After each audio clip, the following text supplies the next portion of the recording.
Well, we're back again, brothers and sisters. This is great. Awesome.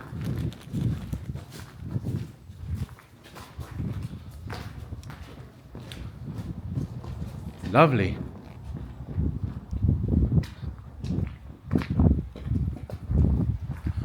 Oh, we're back, Zach.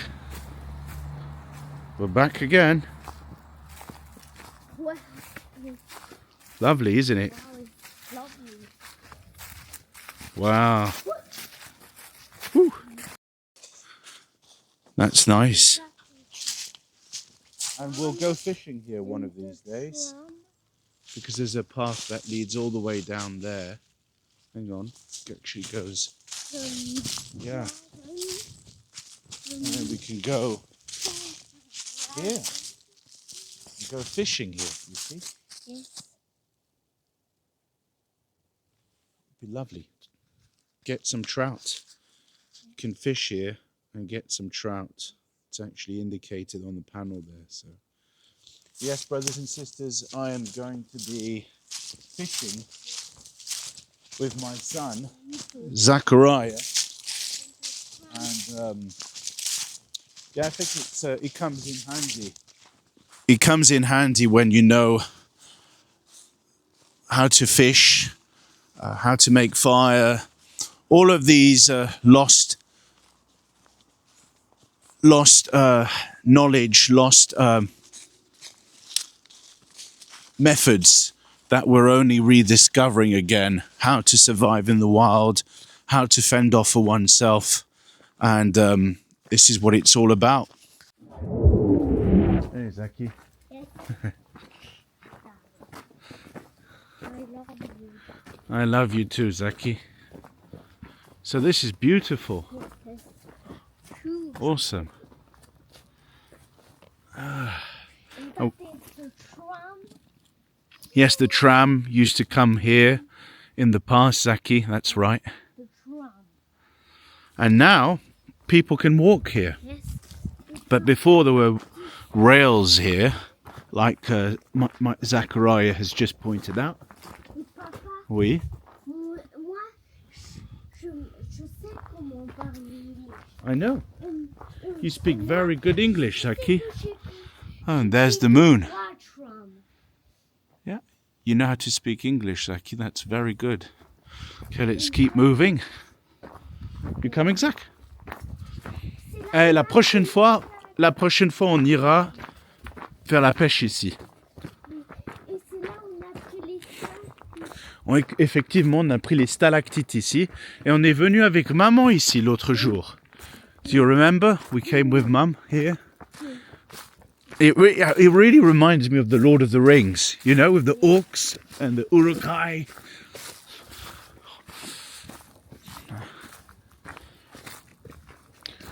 Yeah, apparently there's a bridge and the river Valserine, which connects with the city of Bellegarde. It's more of a town, really, than a city. But it connects, this river connects with another river, and that's the Valserine. So this is still the Valserine. And, yeah, apparently, you know, you get, like, good-sized trouts, approximately 25 centimeters in size, in width, length, I mean. So, yeah, 25 centimeters is not too bad. Not too bad, really. Wow, look at that, Zaki. Beautiful. Look at that, wow. Beautiful.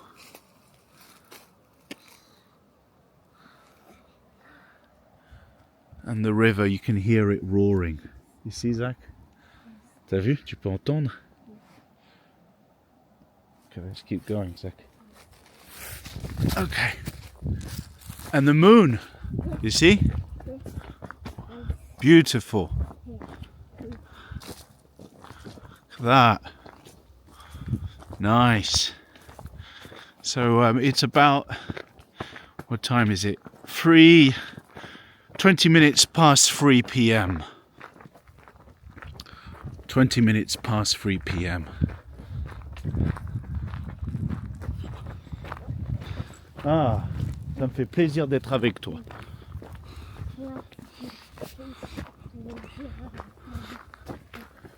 Ah, merci Zaki. Merci beaucoup.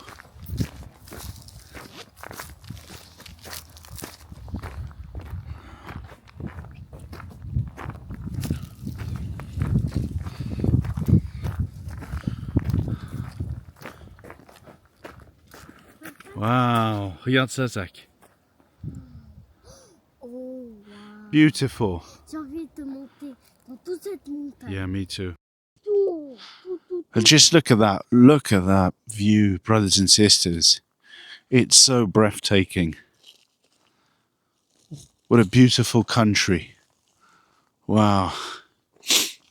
Look at that. You have the mist that is covering all of that mountain range. Look at that. Wow. It reminds me of the Misty Mountains. For any of you who knows The Hobbit and The Lord of the Rings, the Fellowship of the Ring. Oui, Zaki? Hein? Ah oui, je le fais après. I'm going to do one, okay? But a very nice one.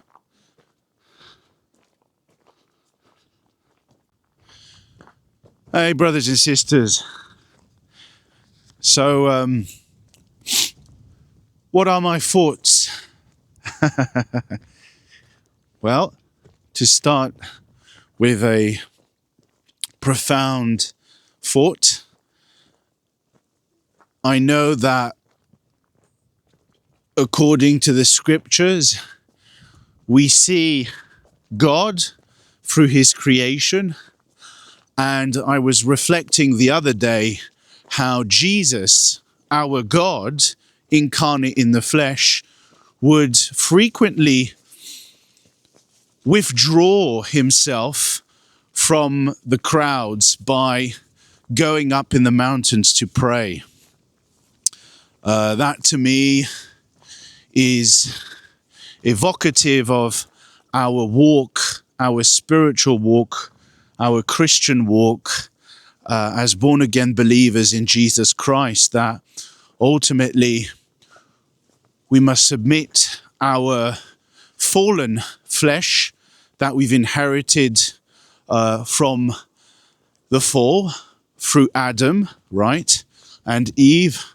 And ultimately we need to withdraw ourselves in these isolated moments of our life, but in God's wonderful creation, so that we can appreciate, we can ponder on the handiwork of our Maker, Jesus Christ, and reflect what's to come, right?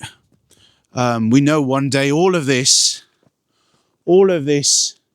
is going to be destroyed by fire. And yes, you might say it's a very sad thing, but because of the sins of man, ultimately this world needs to be purged by fire. Just as the old world, right, was purged underwater. And it's a picture of our rebirth, right? Our rebirth in Jesus Christ. We're born again. We know Paul gives this description, right? This a symbolic analogy to the flood, right? That the old world was destroyed and out of it came a new world, and that reflects baptism. The old man dies in the waters, and out of it comes to life a new man, a born again Son of God. And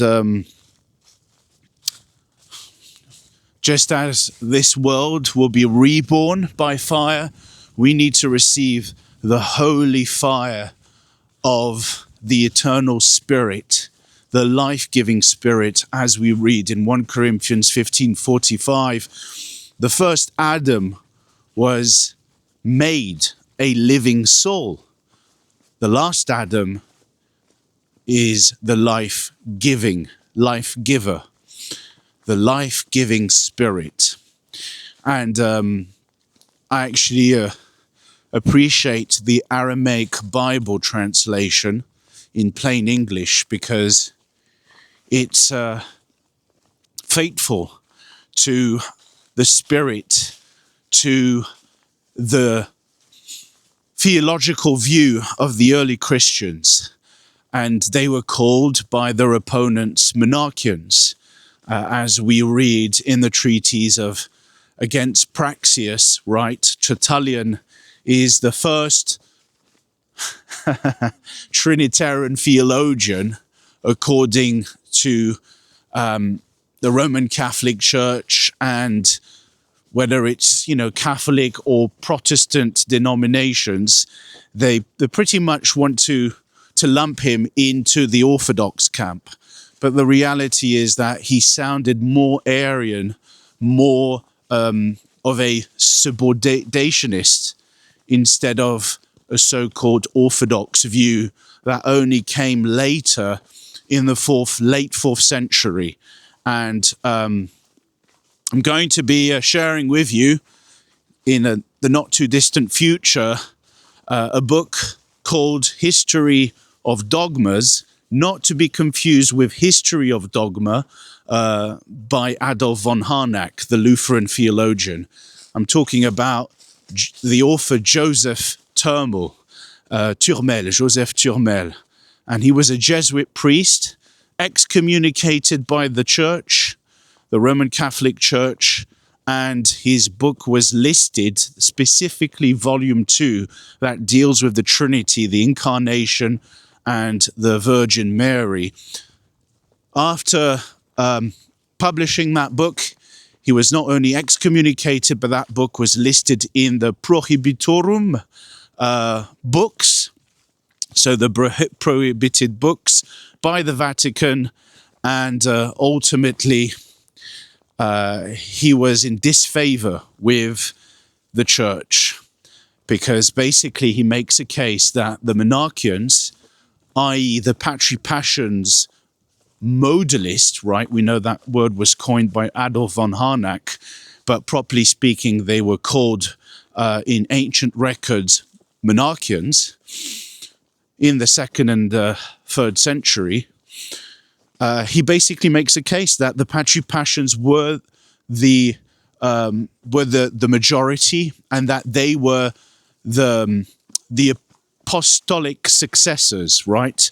That they had apostolic succession because they viewed God in the Hebraic sense as one person, an individual who operated in various ways and who manifested himself in different forms.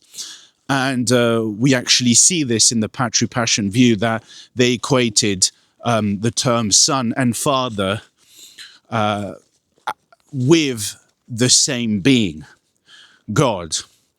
And this is beautiful because it's consistent with the Monarchian Prologues, a work that was reported to be written in the mid-2nd century by theologians like Peter Corson, another respected scholar. And each of these prologues was patripassion and monarchian in nature. Just look at this, brothers and sisters. Look at this. It's absolutely beautiful, right, Zach? Yeah. Look at that. Wonderful creation of our Heavenly Father, Jesus Christ. And this, you see, this is how the original Christians, the monarchians, they viewed the world, right?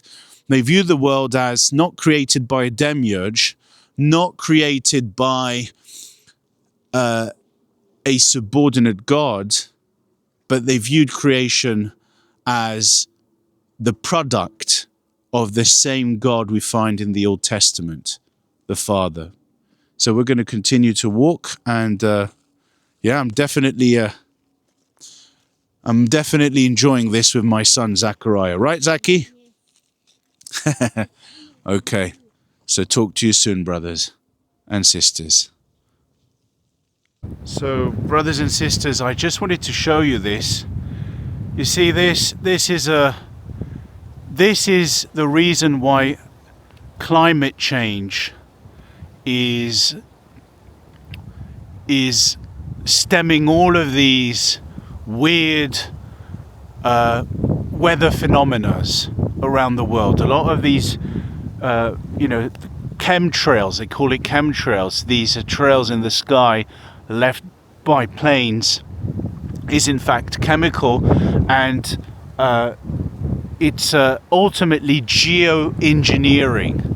So geoengineering is where you artificially manipulate the weather. You have also HARP. All of these are products of man's imagination, right? They imagine how to control the weather, how to manipulate God's creation, right? GMO, you name it, artificial insemination. And look at this. We just heard with Zachariah, be careful, stay backwards, Zach. But we heard with Zachariah this whole this whole road is actually falling.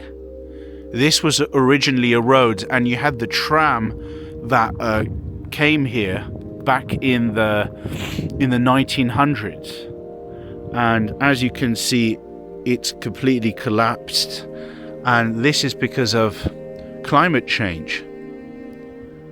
And this is man manipulating, destroying God's creation, and yes, this is the reality that we're facing, unfortunately, on a daily basis. So we're trying to catch all of these residues of the old world, but it's unfortunately it's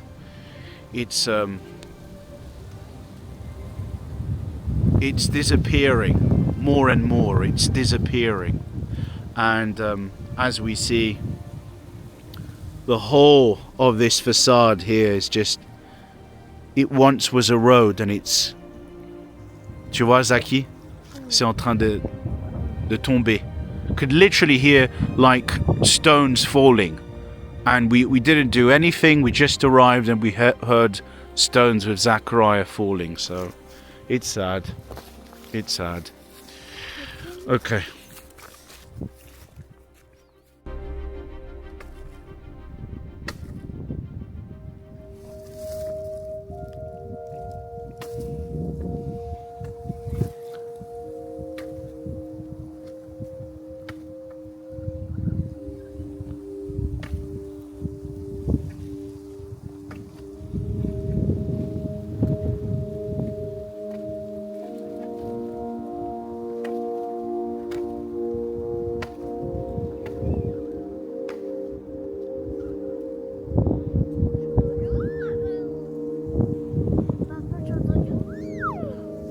Moi aussi.